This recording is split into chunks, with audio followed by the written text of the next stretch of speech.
on, everybody? DjGoHam here. Welcome back to the channel. It's Farm Sim News, baby. It's FarmSimNews.com. Today is Farm Sim Show Day, baby. We also got a surprise update to Green River, and we got 14 modders to talk about, including specs for Hispano Modding's containers. Ooh, let's check it out. Today is Friday, meaning it is Farm Sim Show Day. Today's live podcast will be on Clutch Simulation's YouTube and Twitch channels and my Facebook channel. The stream starts at 3 p.m. Eastern Time, and today we'll be discussing the Year 2 Season Pass and making some predictions on what we could expect to see. See you guys there. Later yesterday, after the mod video was released, one map got updated again, Green River 22. This is because the wrong version of the map was uploaded on the mod hub, thus explaining why the update during yesterday's new mod video was version 1.0. Well, the correct version is now here, and it's 1.0.1. Green Bridge at BGA side support now larger machines. Fix the floating ground stained dirt second farm. Remove concrete object field 13. Remove tree field 22 cause game crash when cutting. Fixed AI car speed. Moved lamppost to bridge to avoid AI getting stuck when driving by. And minor fixes. Heads up, after updating, the default farms and objects can no longer be deleted by the multiplayer deleting system, which also blocks the player sell option.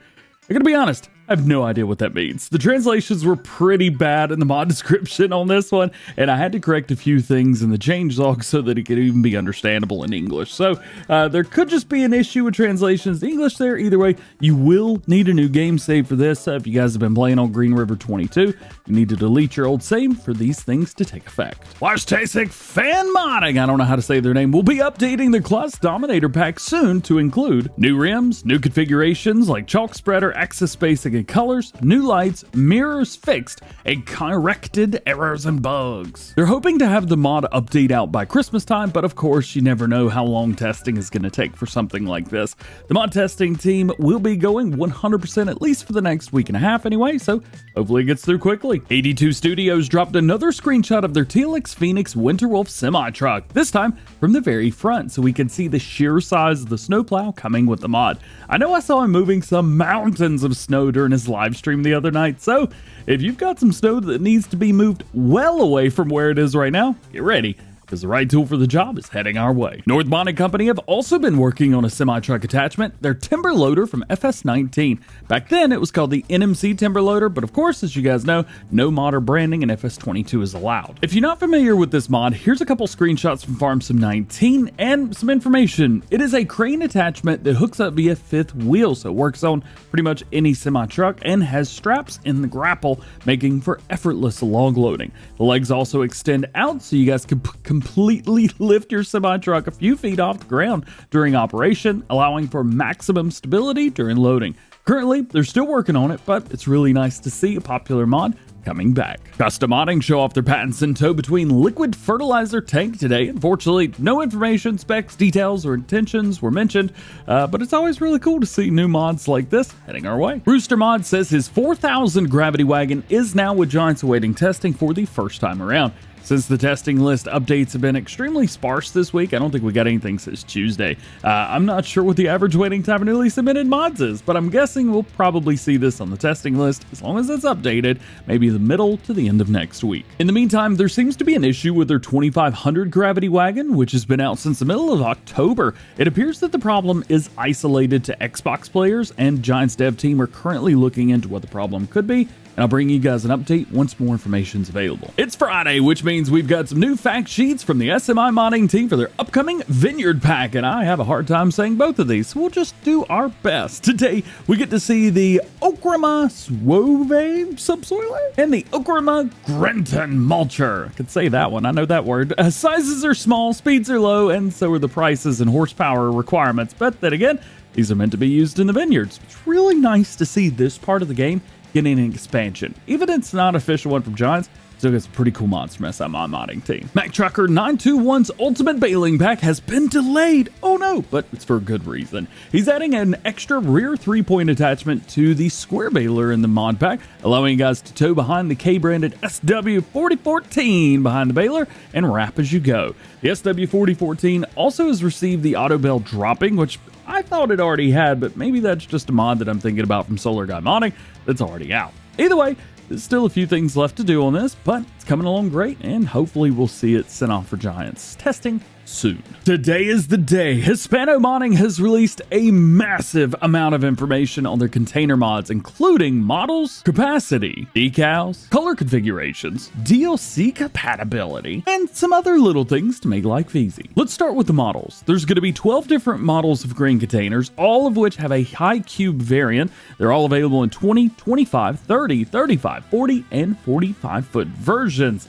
6 different sizes, plus 6 more high cube variants. Next up, we got the capacity. In liters, we've got them ranging from 27,800 all the way up to 79,200, making that one of the largest capacity grain bins that we'll have in the game. Of course, we're going to have different decals. We'll have a couple different lizard configurations, Farm Sim 22 naturally, and 2 smaller ones that don't really stand out too much, but I kind of like that. And naturally, there will be tons of colors to choose from. Hispano Modding also says that the containers have been made compatible with the loaders from the new DLC. However, this just seems to be the addition of pallet fork holes in the bottom and not DLC specific. As mentioned, there will be readouts on the containers for the specs, kind of on the side, so you guys, if you need to check them in multiplayer, something like that, you can just walk up and look at it. Oh yeah, and there's going to be tarps as well, so you can keep your crops out of the weather. Not that it matters, but it's kind of cool to have. So what do you guys think? Do these containers meet your expectations, or do you think there's something missing from their specs?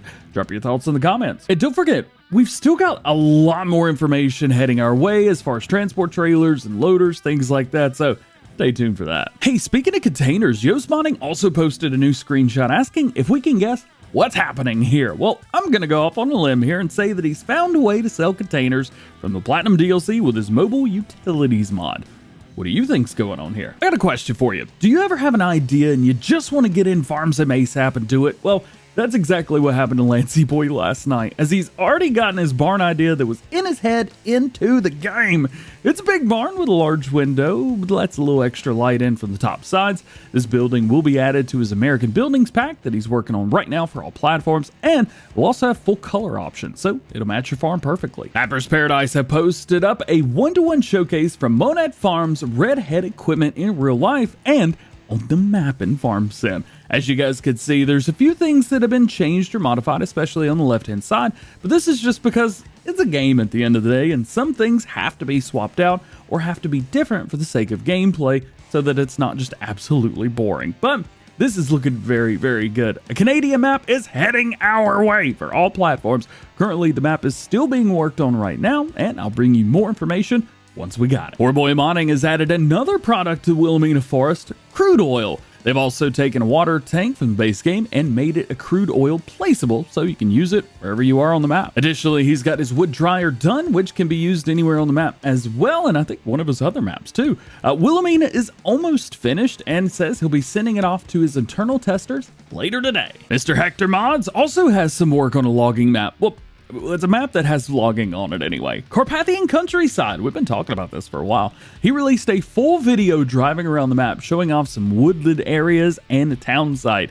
In this video, we also get a closer look at some of the points of interest around the map, which is quickly becoming one of the more highly anticipated maps out there. If you guys would like to take a closer look, check out Mr. Hector, linked below. And lastly today, we've got some information on Ohio Richlands from Julian F. Modding, which is going to be getting an update to fix some of the things that players have reported after playing the map for the past few days. So far on the change list, he's got fixing some flying issues, field and farm prices are too high, he's going to take care of those. He says you shouldn't be able to use properties that you don't own, including animals, so that is going to be fixed up. Also, map border that goes through one of the meadows in the western part of the map will be fixed. A collision of tents on the campground that only appears during specific seasons.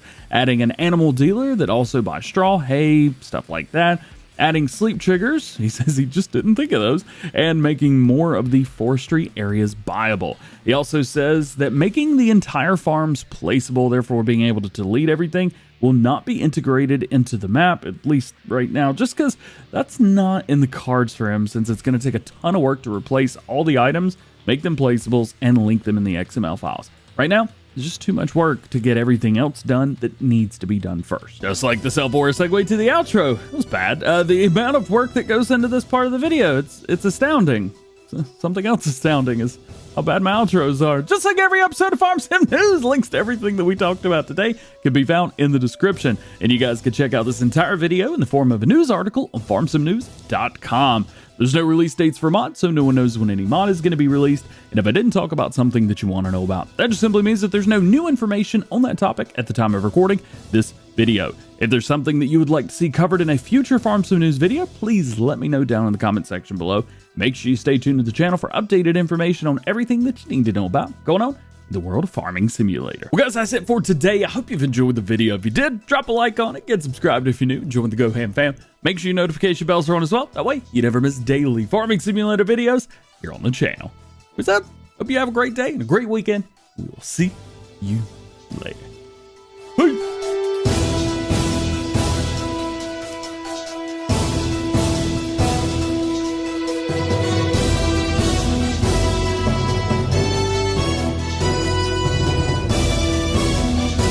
Look, I'm very, very aware that the Farm Sim show is synonymous for cringe. I can't help it.